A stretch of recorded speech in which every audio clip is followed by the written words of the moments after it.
के दिएको छ भन्दाखेरि 1 सेन्टिमिटर स्क्वायरको कति पैसा लाग्छ त 1.50 पैसा लाग्ने भयो हैन।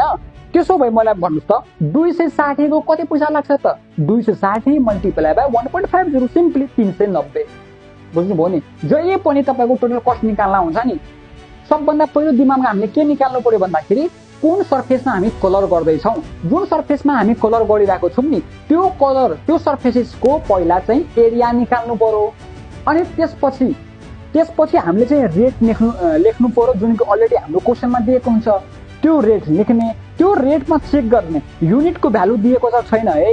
1 भनेको युनिट आउँछ क्या, 1 भनेको युनिट हुन्छ। युनिटको भ्यालु दिएको छ भने ठीक छ, यदि छैन भने हामीले निकाल्नु पर्यो। बुझ्नुभयो नि। यहाँनिर हाम्रो युनिटको भ्यालु अलरेडी दिएको रहेछ।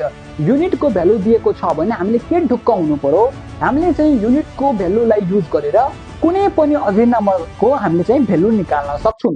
यहाँनिर कुन भ्यालु आएको छ 260 आएको छ, युनिटको भ्यालु दिएको छ 1.50। त्यसो भए 260 को कति हुन्छ, यसको फर्मुलै हुन्छ क्या, यसले भन्छ युनिटरी मेथड भन्छ यसलाई।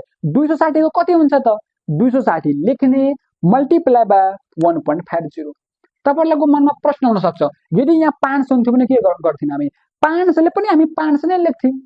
युनिटको भ्यालु आएको छ भने कुनै पनि नम्बरको भ्यालु निकाल्नु छ भने सिम्पली यसलाई कपी गरिदिनु।